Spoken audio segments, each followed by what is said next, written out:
యూట్యూబ్లో భారతం గురించి బోలెడు వీడియోస్ ఉన్నాయి. అందులో కర్ణార్జున గురించి చాలా వీడియోస్ ఉన్నాయి. కొన్ని ఫేక్ నెరేటివ్స్ కూడా ఉన్నాయి. ఇవాళ వాటి గురించి మాట్లాడదాం. మొదటిది బంగారపు కొండ కథ. శ్రీకృష్ణుడు అర్జునుడి యొక్క అహంకారాన్ని అణచడానికి ఒక బంగారు కొండని సృష్టించాడు. ఆ కొండ దగ్గరికి అర్జునుడిని తీసుకెళ్లి దీన్ని అందరికీ దానం ఇవ్వని కోరతాడు. అప్పుడు అర్జునుడు పార పలుగు పట్టుకుని ఆ కొండని తవ్వుతూ దారిని వచ్చే వాళ్ళందరికీ దానం ఇస్తూనే ఉంటాడు. ఎంత తవ్వినా కూడా కొండ కరగదు. అప్పుడు కృష్ణుడు కర్ణుడిని పిలిచి, కర్ణ, ఈ బంగారపు కొండను దానం ఇవ్వు అని కోరతాడు. అప్పుడు కర్ణుడు దారిన పోతున్న ఇద్దరిని పిలిచి, ఈ కొండని మీరే తవ్వుకుని తీసుకెళ్ళండి అని చెప్పి వెళ్ళిపోతాడు.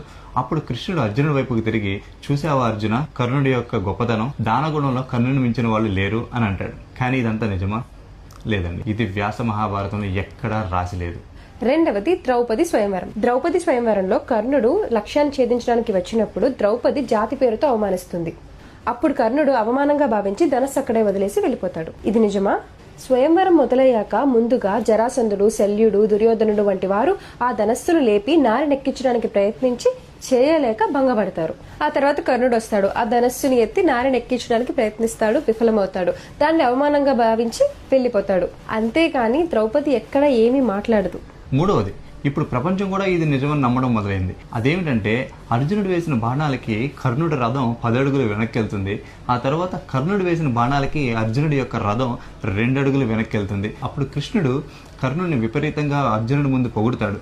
దానికి నొచ్చుకున్న అర్జునుడు, ఏంటి బావా, అటువైపు 10 అడుగులు వెనక్కి వెళ్ళింది కర్ణుడి రథం, ఇటువైపు మనది 2 అడుగులే వెళ్ళింది, కానీ నీవు కర్ణుడిని పొగుడుతున్నావు అని అడగడం. కృష్ణుడు, మన రథం పైన సాక్షాత్ భగవంతుడైన నేనున్నాను, హనుమ ఉన్నారు, అలాంటి మన రథాన్ని 2 అడుగులు వెనక్కి వెళ్ళేలా చేశాడంటే నీకు అర్థం కావట్లేదు అర్జున, కర్ణుడు ఎంత గొప్పవాడో అని అన్నట్టు అని ఒక యూట్యూబ్ స్టోరీ ఉంది. దీనికి తోడు మొన్నొచ్చిన కల్కి సినిమాలో కూడా దీన్ని పెట్టి ఒక ప్రభాస్ లాంటి పెద్ద స్టార్తో ఈ సీన్ని యాక్ట్ చేయించారు. డైరెక్టర్ చాలా మంచి డైరెక్టర్, యాక్టర్స్ చాలా మంచి యాక్టర్స్, కానీ ఇలాంటి ఒక ఫేక్ నెరేటివ్ని మెయిన్ స్ట్రీమ్ సినిమాలో పెట్టడం అది కరెక్ట్ అంటారా?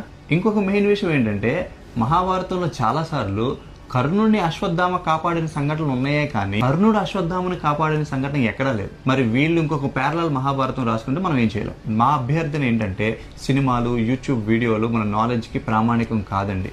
మనంతట మనమే పుస్తకాలు కొనుక్కొని చదవాలి. అలా చదివిన రోజే మనకు నిజాలు తెలుస్తాయి. హరే కృష్ణ, రాధే రాధే.